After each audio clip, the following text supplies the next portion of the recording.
नमस्कार, मैं हूं डॉक्टर मनोज वाधवा। आज हम जिस विषय पर चर्चा करने वाले हैं वो है recovery after joint replacement surgery. दोस्तों, हम सभी जानते हैं कि पिछले 20-30 साल के अंदर नी और हिप रिप्लेसमेंट सर्जरी में बहुत क्रांति आई है। There is a lot of evolution that has happened up. So using the newer techniques, using the reduced tissue trauma surgery, आज हमारी रिकवरीज बहुत फास्ट हो गई हैं, लेकिन इन रिकवरीज के बारे में जानना बहुत ज़रूरी है। और इसी के साथ साथ आप चाहे एक सबसे एक्सपीरियंस्ड और बेस्ट सर्जन चूज़ कर लीजिए, बेस्ट टेक्नोलॉजी प्लेटफॉर्म्स यूज़ कर लीजिए, पर रिकवरी हर इंसान के साथ वेरी करती है। इसका सेट फॉर्मूला नहीं है। मैं आपको जो रिकवरी बताने जा रहा हूँ ये वो है जहाँ से 80 to 90% पेशेंट्स इस स्पेक्ट्रम में फॉलो करते हैं। कुछ ऐसे होते हैं बहुत सुपर फास्ट होते हैं जो बहुत ही जल्दी करते हैं, और कुछ ऐसे होते हैं जो थोड़ा सा ज़्यादा समय लेते हैं, दे आर लेस मोटिवेटेड। लेकिन इसमें मेजॉरिटी स्पेक्ट्रम ले डाउन करता है। जब भी हम ये NKR फीफो टेक्नोलॉजी के साथ अपने नीज़ और हिप रिप्लेसमेंट सर्जरीज करते हैं, इन सब के साथ हम 3 घंटे में पेशेंट को चलाना शुरू कर देते हैं। तो you are on your feet 3 hours after surgery. घुटने में 3 घंटे बाद आप फुल लोड डाल के चलते हो, एक घुटना हो या दोनों घुटने हो, whether it is a unilateral और अ बायलैटरल। अगर हिप रिप्लेसमेंट सर्जरी है तो बहुत कुछ और देखना पड़ता है कि आपकी एज या ओवरऑल स्ट्रक्चर कैसा है, आपकी बोन स्ट्रेंथ कैसी थी, आपका सीमेंटेड सिस्टम है या अनसीमेंटेड सिस्टम है। लेकिन फुल वेट बेयरिंग या विद एडिशनल सपोर्ट आप कुछ घंटों बाद चलना शुरू हो जाते हैं। इसी के साथ साथ आपके एंकल पंप्स और फिजियोथेरेपी एक्सरसाइजेस उसी समय स्टार्ट कर दी जाती हैं। अर्ली एम्बुलेशन यानी अर्ली चलने का फ़ायदा क्या होता है कि आप में क्लॉट फॉर्मिंग टेंडेंसी काफ़ी कम होती है और आपके मसल्स काफ़ी सपल और एक्टिव रहते हैं। नेक्स्ट मॉर्निंग पे इन सभी पेशेंट्स को टॉयलेट ट्रेनिंग पे भेजा जाता है कि टॉयलेट तक आप चल के जाते हैं। दोपहर तक आप शायद मेजॉरिटी केसेस में विदाउट सपोर्ट या विद स्टिक भी चलना शुरू हो जाते हैं। इस सिंगल घुटने वाले बहुत सारे स्ट्रॉन्ग पेशेंट्स विदाउट सपोर्ट चल लेते हैं, और दोनों घुटने वाले और चूले वाले पेशेंट्स स्टिक के साथ चलना शुरू हो जाते हैं। सेकेंड डे पे जब हम मसल स्ट्रेंथनिंग एक्सरसाइजेस कर रहे हैं, जब हमारी उनके एंकल पंप्स कर रहे हैं, उनकी बेंडिंग्स जो ऑलमोस्ट 60 डिग्रीज तक तब तक पहुंच चुकी होती हैं, उस समय तक आप उनको कमरे के बाहर लेके जाना शुरू करते हैं। तो डे 2 के ऊपर आप रूम के बाहर जाना शुरू हो जाते हैं। आप इसी के साथ साथ 1 या 2 स्टेप्स चलने की प्रैक्टिस भी आपको करवा दी जाती है।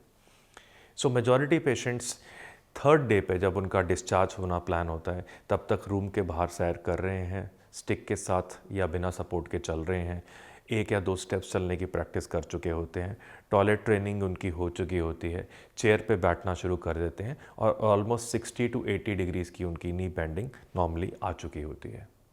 इन सब के अंदर हम स्टिचलेस सर्जरीज में स्पेशल प्लेटफॉर्म्स यूज़ करते हैं ताकि उनकी बेंडिंग करते समय उनके टांके खुलने का डर नहीं हो।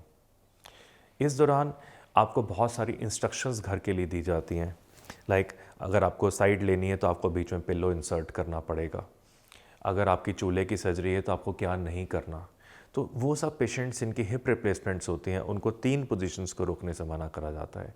आपने 90 डिग्री ज़्यादा आपकी हिप बेंडिंग नहीं होनी चाहिए, एडक्शन यानी टांग को आपने अंदर को लेकर नहीं जाना, और इंटरनल रोटेशन मानी आपने टांग को अंदर नहीं करना इस तरह से, बिकॉज ये वो एक्टिविटीज़ होती हैं जहाँ पर बिगिनिंग स्टेज पे, और अगर आप फ्यूचर के लिए भी ध्यान नहीं रखें तो आपका बॉल कब से बाहर आ सकता है, डिसलोकेट कर सकता है। इसी तरह घुटने वालों को मल्टीपल प्रैक्टिस प्लेटफॉर्म्स दिए जाते हैं। आप दोनों घुटनों के बीच में पिल्लो लेके साइड टर्निंग करेंगे। शायद आप बिगनिंग में लेग लिफ्टिंग नहीं कर पाएंगे, पर कुछ दिन में ऑटोमेटिकली जैसे जैसे आपकी मसल स्ट्रांग होगी, आपकी स्वेलिंग सबसाइड करेगी, आपकी रिकवरी इंप्रूव करना शुरू कर देगी।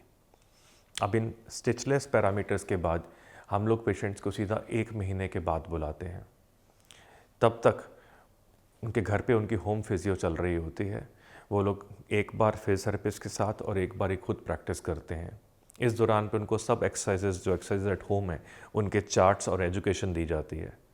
1 महीने की स्टेज तक मेजॉरिटी पेशेंट्स 90 to 120 डिग्रीज तक बेंडिंग्स कर रहे होते हैं।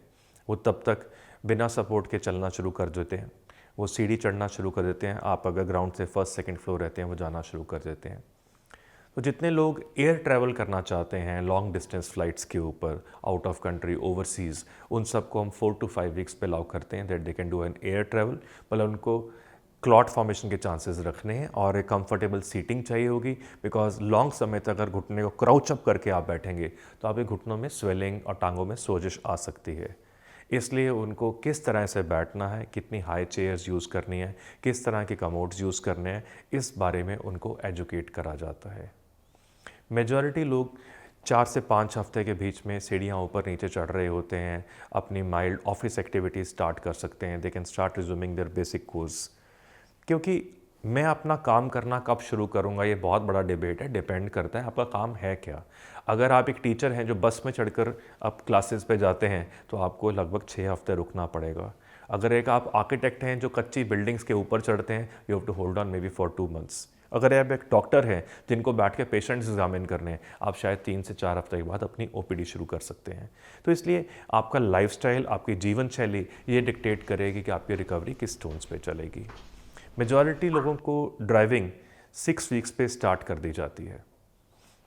ड्राइविंग के अंदर बहुत इंपॉर्टेंट है हमारे कंट्रोल्स और ब्रेकिंग स्ट्रांग हो। कुछ लोग 4 हफ्ते में करते हैं, कुछ बहुत स्लो लोग शायद 8 वीक्स भी जाते हैं, बट नॉर्मली 6 वीक्स पे हम सबको ड्राइविंग अलाउ कर देते हैं। तो उस स्टेज तक आप अपनी एक्टिविटीज़ नॉर्मल करते हो। ये स्टेज पे 4 to 5 वीक्स पे you're ऑलमोस्ट 50% ऑफ नॉर्मल। एक बढ़िया रिकवरी जहाँ पर आप सोचो कि मैं अपनी पार्टीज़ पे जाना शुरू कर दूँ, मैं गोल्फ शुरू कर दूँ, माइल्ड स्पोर्ट्स शुरू कर दूँ, ये सब के लिए लगभग 3 महीने चाहिए होते हैं। 3 मंथ्स पे you can start light dance activities, recreational activities, आप स्पोर्ट्स को माइल्डली स्टार्ट कर सकते हैं depending on your comfort zone. तो बहुत सारी एक्टिविटीज़ 3 मंथ्स के आसपास कवर होती हैं जहाँ पर हम 70 to 80% रिकवरी अचीव कर चुके होते हैं। वो सब हिप रिप्लेसमेंट के पेशेंट्स 1 मंथ पे सपोर्ट्स छोड़ चुके होते हैं, ब्रेसेस छोड़ चुके होते हैं, एक्टिविटी करते हैं। चूल्हे वालों में एक बात मैं बताना बहुत ज़रूरी समझूंगा, बहुत सारे पेशेंट्स में हिप्स के अंदर पहले शॉर्टनिंग होती है, टांग छोटी होती है और वो बहुत समय स्लोली होती है। पेशेंट को उसी लेंथ की आदत पड़ चुकी होती है। जब वो न्यू हिप सर्जरी में जाते हैं तो उनको ऐसा आभास होता है कि शायद मेरी टांग लंबी हो गई, जो कि लंबी होती नहीं है, एक फीलिंग होती है जो gradually over the next few months normalize कर जाती है।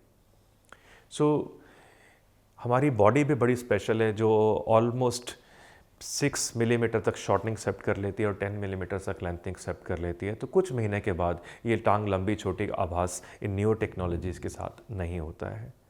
जहाँ पर घुटने वालों की रिकवरी होती है, बहुत लोगों को ऐसा लगता है कि डॉक्टर साहब मेरी एक साइड दूसरे से फास्ट चल रही है। तो ये ज़रूरी नहीं है कि एक ही पेशेंट के अंदर उसकी दोनों साइड्स सेम स्पीड पे चल रही होंगी। हमारी राइट और लेफ्ट की वेरिएशन होती है, that is very much normal. हमारे घुटने में हमें लगता है कि थोड़ी सोजिश है, गर्माहट है, which is very much normal. ये जैसे टाइम गुजरेगा आपके मसल स्ट्रांग होंगे, वो सोजिश चलती जाएगी। इस सोजिश को कम करने के लिए राइट फ्रॉम द बिगनिंग हम पेशेंट को आइस पैक्स की इंस्ट्रक्शंस देते हैं कि दिन में 4 या 5 तो अपने सूजे हुए एरिया के आसपास आइस पैक्स करिए, उससे आपकी रिकवरी और फास्ट होगी। एक स्टेज पे समझाने के बाद, जैसे टीचर होता है वो बेस्ट इंस्ट्रक्टर के बाद भी स्टूडेंट को खुद पढ़ना होता है, उसी तरह से हम कितनी भी आपको ट्रेनिंग दे लें, आपको इंस्ट्रक्शंस दे दें, चार्ट्स दे दें, आपको अपने लिए खुद से मेहनत करनी है। यदि आप अपनी रिकवरी पे खूब एफर्ट्स करेंगे तो आप बाकियों से बहुत फास्ट रिस्पॉन्डर होंगे। बहुत सारे एक्टिव पेशेंट्स हमसे पूछते रहते हैं, डॉक्टर साहब मेरी स्पोर्टिंग एक्टिविटीज़ कब स्टार्ट होंगी। स्पोर्ट्स में हम जो अलाउ करते हैं वो लो इम्पैक्ट स्पोर्ट्स, जैसे कि एक आदमी गोल्फ का शौक़ है, वो चिपिंग पटिंग चाहे 1 महीने पे शुरू कर सकता है, पर रेगुलर गोल्फ कोर्स पे खेलने के लिए उनको ऑलमोस्ट 6 वीक्स to 3 मंथ्स का टाइम चाहिए होता है। इसी तरह से लो इम्पैक्ट आपको बैडमिंटन खेलना है, स्मॉल प्ले स्पोर्ट्स आप खेल सकते हैं, but other activities might take you around 3 months. हम हमेशा एडवाइस करते हैं लॉन्ग टर्म के लिए आप कभी भी हाई इम्पैक्ट एक्टिविटीज़ को जॉइंट रिप्लेसमेंट के बाद नहीं करिए। हाई इम्पैक्ट मीन्स सड़कों पे दौड़ लगाना, बास्केटबॉल खेलना, फुटबॉल खेलना, high amount of jumping, skiing, ये सब चीज़ों में आप अपने जॉइंट्स को प्रोन करेंगे इंजरी के लिए। पर्सनल लाइफ में बहुत लोग जानना चाहते हैं, डॉक्टर साहब when can I resume my sexual activity. तो ऐसा कोई फॉर्मूला नहीं, as long as your knees and hips are healing up better you can resume your personal lifes. लेकिन आपको कुछ चीज़ों का ध्यान रखना है। अगर आपका घुटने का सर्जरी हुआ है तो आप घुटनों के बल बैठकर एक्टिविटी नहीं करेंगे। अगर आपकी हिप सर्जरी है तो आप 90 डिग्री से ज़्यादा हिप बेंडिंग नहीं करेंगे। तो वो आपको इंस्ट्रक्शंस दी जाती हैं, but as soon as you start feeling normal you can start having your personal life activities. तो दोस्तों, इसके साथ रिकवरी एक बड़ा डिबेटेबल फिनोमेना है।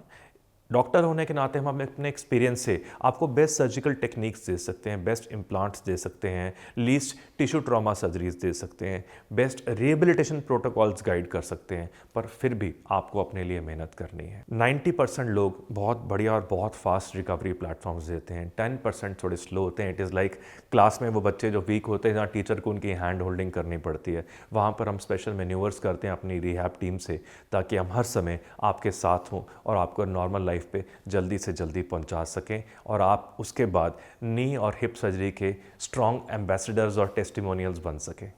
Thank you.